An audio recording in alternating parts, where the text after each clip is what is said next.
Hello and welcome into the latest edition of the Fore-All Podcast. I'm Jesse Morrison alongside Max Bechtel. And Max, big news today in the world of women's golf.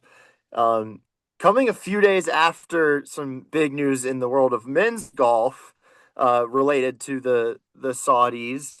Um, Obviously, we saw that Liv's going to 72 holes. Now today, LPGA, LET, Ladies European Tour, they're co-sanctioning an event with Golf Saudi.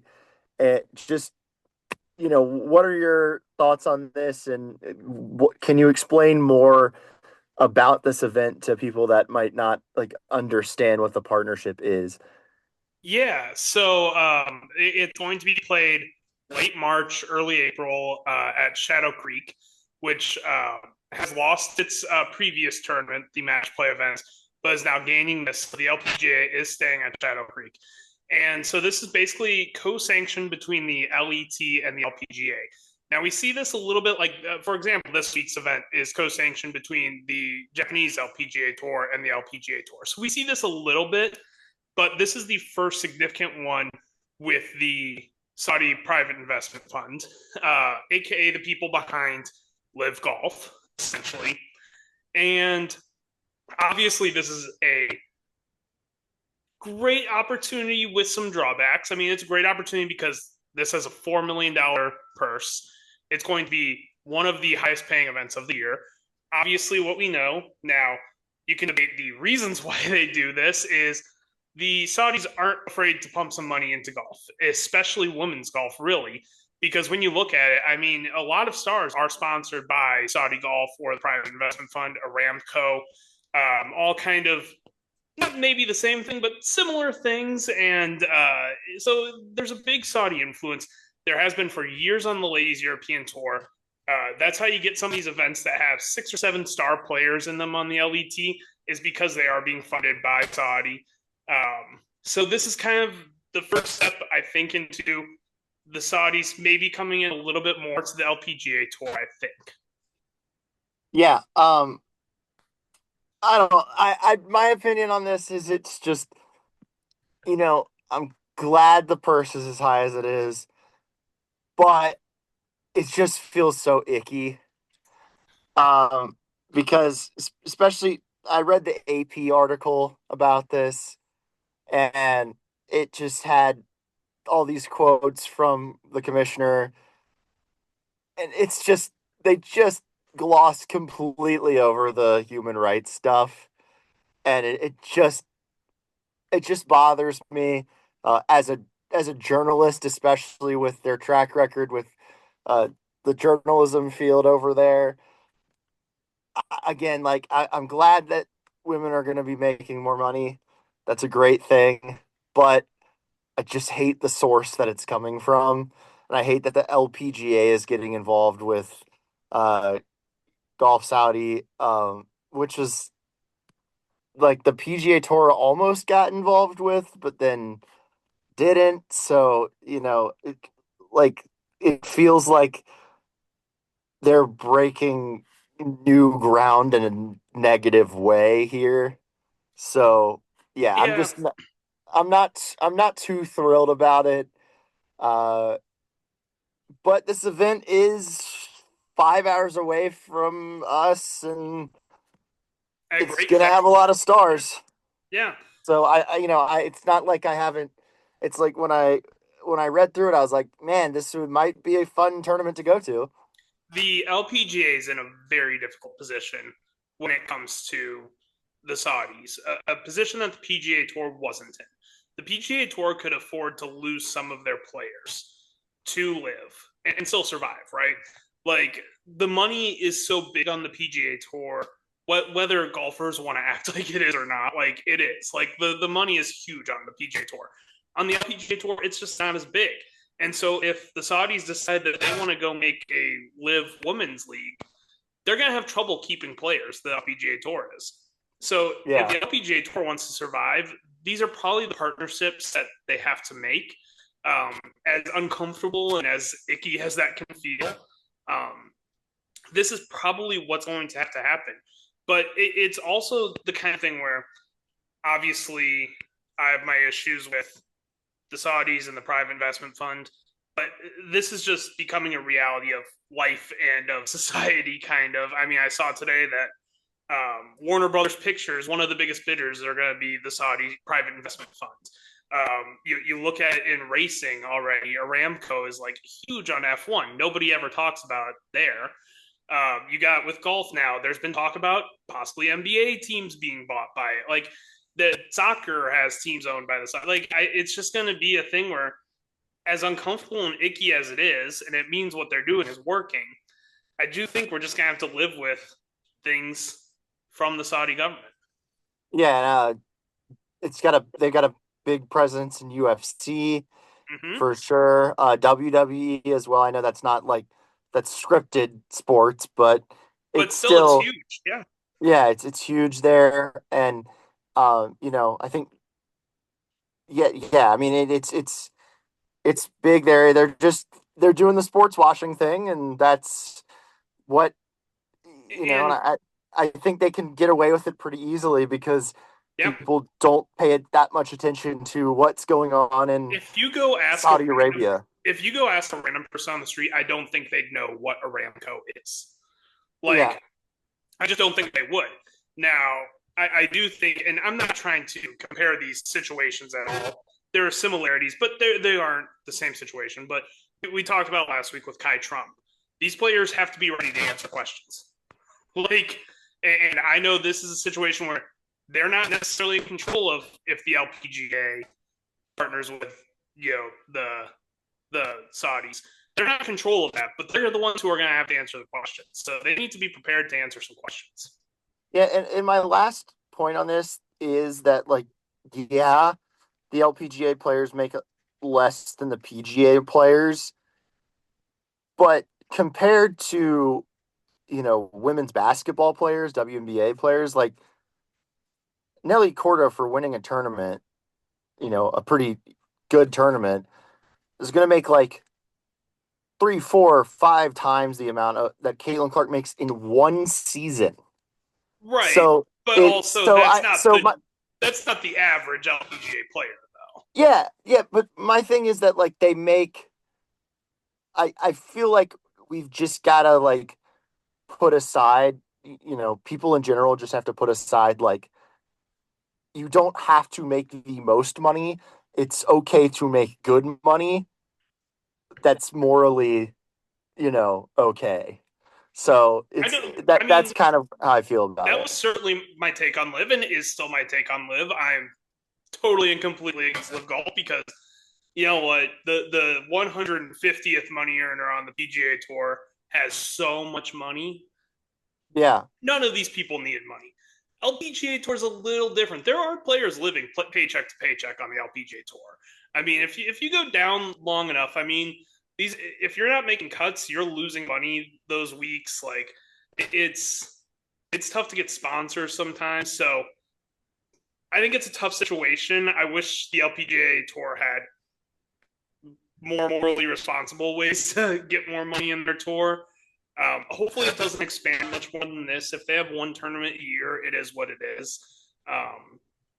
But we'll wait and see because that's the LET has been mostly taken over by the public or the private investment fund, and I wouldn't be surprised to see in the next 3 or 4 years that happens to the LPGA Tour as well. Yeah, and I just like to point out though, like I get what you're saying, but Somi Lee, who withdrew from this weekend's Maybank Championship, she made $5,687 playing in that tournament. I would love to make $5,680, say $87 for 1 week of work. But I that's get just it. I get it. that's how like I don't get that in 2 weeks of work. But So also, we're coming up on them having 7, 8 weeks kind of off. They travel a lot. They travel a lot internationally. They have caddies that they have to pay. They have hotels that they have to pay for. Like, yes, she made $5,000, but not all of that is going straight to the bank either. yeah, and I think that the tours could do a better job of like something I just don't understand about golf is why aren't the caddies paid by the tour? and why isn't lodging provided? Lodging, and the LPGA Tour has gotten a little bit better with lodging. There are tournaments where the tournament sponsor will step up and take care of that. So we have seen some improvements with that. Obviously, it would be great if they could get that for almost every week, but right now that isn't the reality. But there are spots. I know Jam Eagle in Los Angeles steps up with that, which is great because hotels are obviously pretty expensive in Los Angeles. So Yeah, there's some tournaments. it's just weird to me because like if you look at, I mean, I guess it is similar in the way that like I guess the individual teams in each sport pay for their own stuff versus the individual, like this is just like the individual players pay for their own stuff. So, but I don't know, it just seems like weird that they pay for their own coaches and like it just feels like it feels like something that the tours should do. That's what you get when you're an individual sport, though. Yeah, I mean, yeah. I mean, Michael Phelps and the swimmers like that, they pay for their own everything too. So tennis, yeah. uh, it's very weird. Anyway, let's move on from that because that's just I think we could spend 30 minutes on that, We but can I spend don't 30 minutes on it, and it's not a fun conversation either. Like, there's no. nothing fun about this. Like, No, it it's an sucks that this interest is where it's at, that this is what we have to do. yeah, it's an interesting conversation, but Yeah. it's an important conversation. I'm glad we're having it, but um, I'm just, I just, it's something that uh, is very not fun to talk Now, about. Something that, one fun thing that I will say about it is I like how the LPGA Tour, we don't have the full schedule yet, but seems to be really building a West Coast swing. Because I think part of their issue is I don't think they spend enough time here on the West Coast of the United States.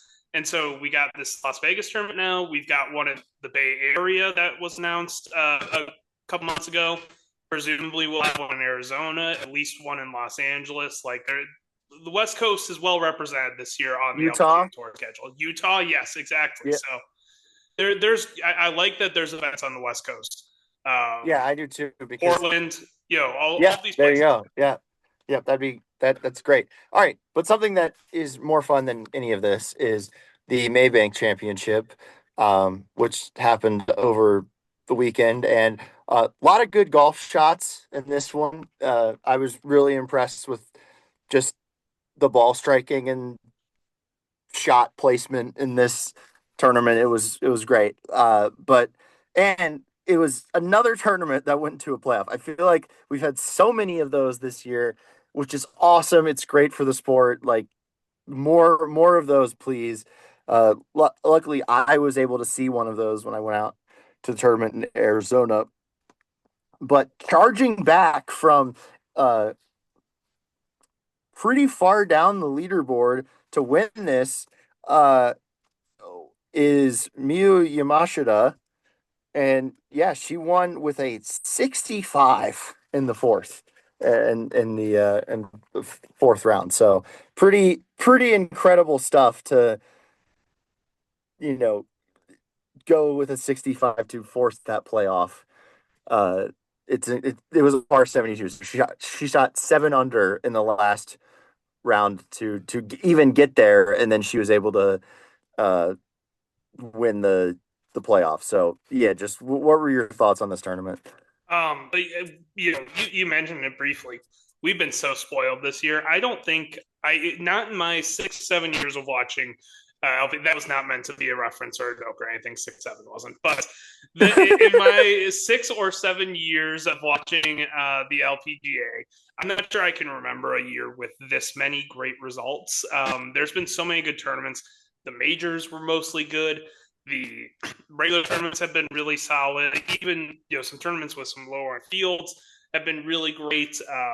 This was another great event. I mean, obviously Yamashita is just showing that she is a superstar already on the tour, and we've kind of known that a little bit. I mean, she played in the Olympics last year. She had some good results in majors last season. Now this year, coming in, winning her first major, getting a second win. She's the second player to multiple wins this season on the LPGA Tour. Definitely in line to win, the Rookie of the Year, potentially even the Player of the Year if she has a really great finish.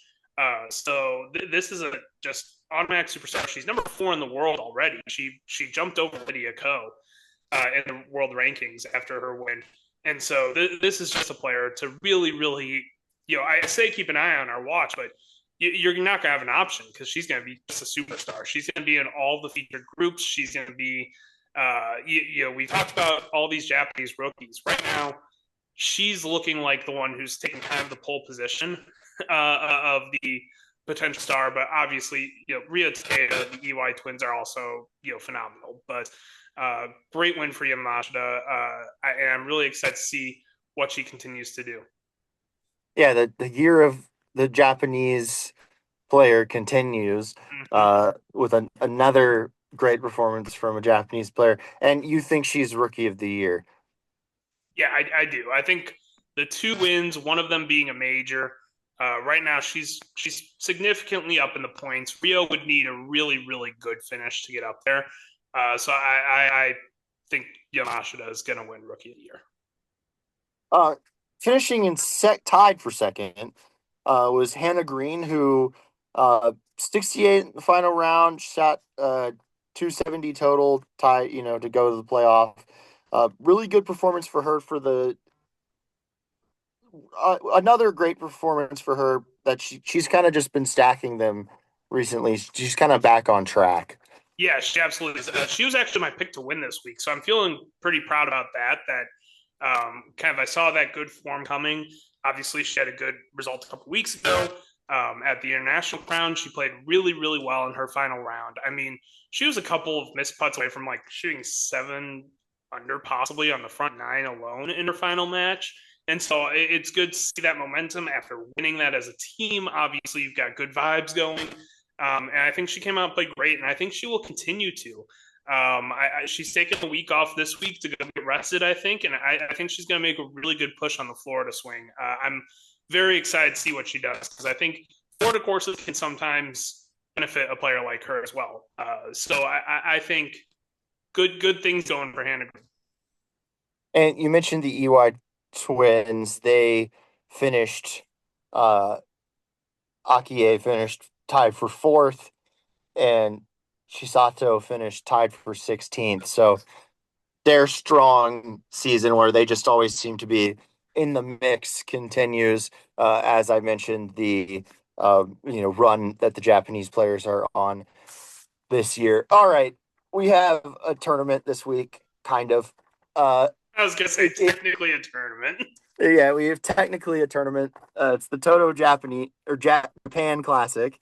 And I'm sad about this because in the year of the Japanese player, they're going to Japan, and other than the few of the really good Japanese players, this field is rough.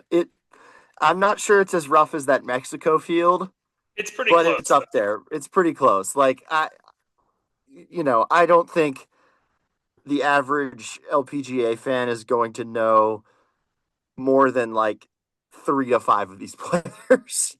Yeah, it's certainly not a strong field. I mean, strength of field wise, it's probably the lowest of the season. We talk about the strength of Japanese players. Feels very likely a Japanese player is going to win this week because of the major kind of prominent players in the field. Most of them are Japanese. Um, Obviously, it's a weird point in schedule with these big time, huge Florida events coming up over the next couple of weeks. Players want to prepare for that. Players want to get to Florida early. Players may want to stop by, their home country or their hometown the week before that. It's a bit of a rough field. It's kind of hard to sugarcoat, but I will offer this for big time LPGA fans. This will be a great chance to kind of get acquainted with some of these Japanese stars who could potentially be on the LPGA next year, could potentially be the next Rio Takeda. I mean, Rio Takeda won this event last year and was not a member of the LPGA Tour. So potentially one of these other players might win it, and we might, the new star kind of in the making. Yeah, I think that this tournament's going to be won by a Japanese player. It's about I'll give my pick. it's about 2/3 of the field. Yeah, I'll give my pick after you give yours. Who do you see winning this week? So I like Minji Lee. We're talking about non-Japanese player. Minji Lee, obviously, phenomenal season. Really trying to make kind of a run at the Player of the Year as well. But I'm gonna give a little bit of a fun pick too with Gemma Dryburgh. She's been playing really, really well the last couple weeks. Two straight top 20 finishes, 6 of her 8 rounds in the 60s. She's won here in the past. I keep an eye out on Gemma.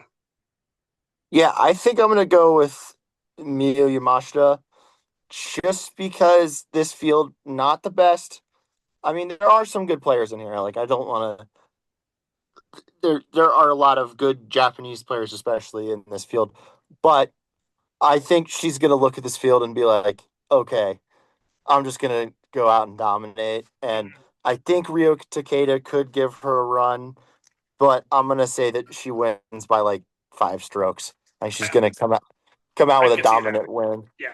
and really secure lock up that rookie of the year or yeah that rookie of the year uh, And if win. she wins with no Gino in the field, could really gain on her for Player of the Year in that final stretch. It would be interesting if Yamashita won. Yeah, have how many rookies have won Player of the Year if ever? I'm trying to remember any. I mean, I know that uh, Area really jumped out on the stage. I know that Lorena Ochoa was great right away. Obviously, Annika was great right away.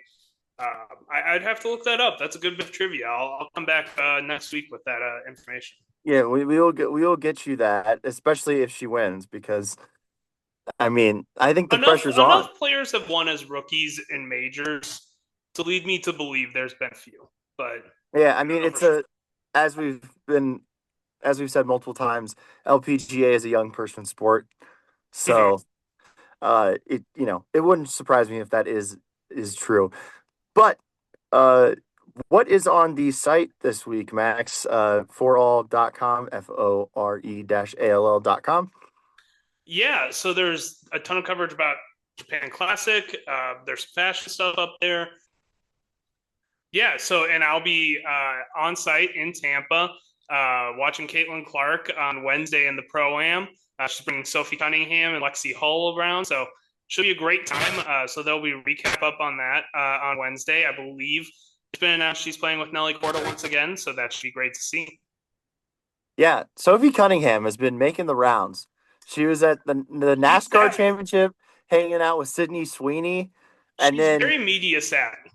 yeah, and then she was at the a Grand Canyon basketball game. I don't know if it was men's or women's, but she was at that, and then she's now going to be hanging out with her teammate and at this golf pro am. So yeah, I mean she's been making the rounds. So Just to put a shout out button, to yeah, and just to put a button, by the way, on the previous conversation, Nancy Lopez won Player of the Year as a rookie, and Sung Hyun Park did as well. there you go, there you go. All right, well make sure to subscribe to the newsletter, and we will talk to you next week.